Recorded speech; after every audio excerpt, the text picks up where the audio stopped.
வணக்கம். இந்த வீடியோவில் தக்காளி புலாவ் ரொம்ப சிம்பிளாக எப்படி பண்ணுறதுன்னு பார்க்க போகிறோம். காலை நேரத்தில் நமக்கு லஞ்ச் ரெடி பண்ணுறதுக்கு இந்த புலாவ் ரொம்பவே சுலபமாக இருக்கும். ஈஸியாகவே பண்ணிடலாம். எப்படி பண்ணுறதுன்னு பார்க்கலாம். ஒரு குக்கரில் 2 டேபிள் ஸ்பூன் அளவுக்கு எண்ணெய் சேர்த்துருக்கேன். அது கூடவே 2 ஸ்பூன் அளவுக்கு நெய் சேர்த்து சூடு பண்ணிக்கலாம். எண்ணெய் நல்லா சூடானதும் இது கூட கொஞ்சமாக நம்ம பிரியாணி மசாலா சேர்த்துக்க போகிறோம். இந்த பட்டை, கிராம்பு அதெல்லாம் மட்டும் சேர்த்துட்டு அது பொரிஞ்சதும் ஒரு பெரிய சைஸ் வெங்காயத்தை பொடியாக நறுக்கி சேர்த்து இது கூடவே நல்லா வதக்கிக்கலாம்.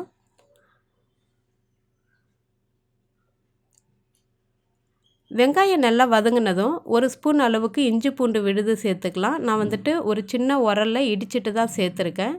இஞ்சி பூண்டு விழுது இல்லை அப்படின்னா அப்படியே நம்ம நல்லா பஞ்சு மாதிரி இடிச்சிட்டு கூட சேர்த்துக்கலாம். இது கூட கொஞ்சமாக கல் உப்பு சேர்த்துக்கிறேன். இந்த ஸ்டேஜில் கல் உப்பு சேர்க்கும்போது நமக்கு அந்த இஞ்சி பூண்டு பாத்திரத்தில் ஒட்டாமல் நல்லா வரும். இதை வச்சுட்டு பச்சை வாசனை போகிற வரைக்கும் நல்லா வதக்கிக்க போகிறோம்.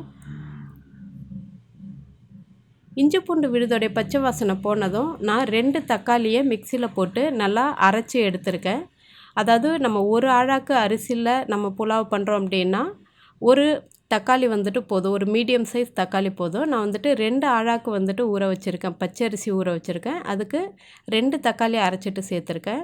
ஒரு அரை டீஸ்பூன் அளவுக்கு மஞ்சள் தூள், 1.5 டீஸ்பூன் அளவுக்கு வெறும் மிளகாய் தூள் சேர்த்துட்டு இந்த தக்காளி மசாலாவுடைய பச்சை வாசனைலாம் போகிற வரைக்கும் நல்லா சுருண்டு வரணும் இந்த தொக்கு. அந்த அளவுக்கு நல்லா வதக்கிக்கலாம்.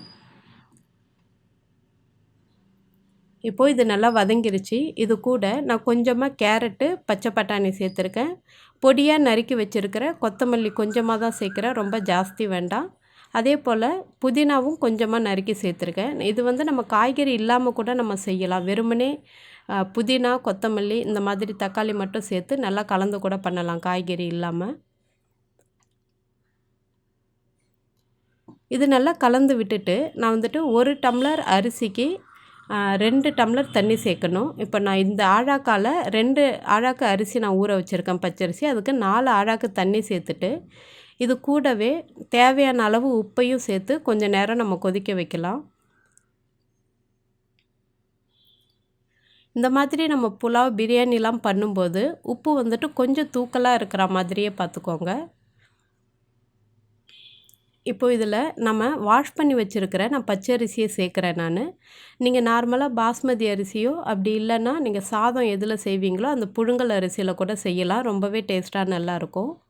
அது மட்டும் இல்லாமல் காலையிலே நமக்கு லஞ்சு கட்டுறதுக்கு ரொம்ப சிம்பிளான ரெசிபியும் கூட இது.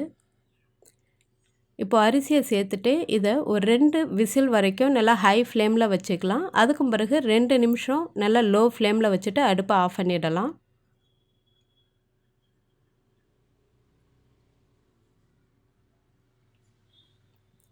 இப்போது ரொம்ப சிம்பிளாக ஈஸியாக தக்காளி புலாவ் தயாராகிடுச்சு. இந்த சாதம் நீங்கள் தயிர் பச்சடியோடையோ அப்படி இல்லைன்னா எதனா கிழங்கு வறுவல் கூடையோ வச்சு சாப்பிடும்போது ரொம்பவே டேஸ்ட்டாக நல்லாயிருக்கும். நான் இது கூட வெள்ளரிக்காய் தயிர் பச்சடி தயார் பண்ணியிருக்கேன். ரொம்பவே டேஸ்ட்டாக நல்லா இருந்துச்சு.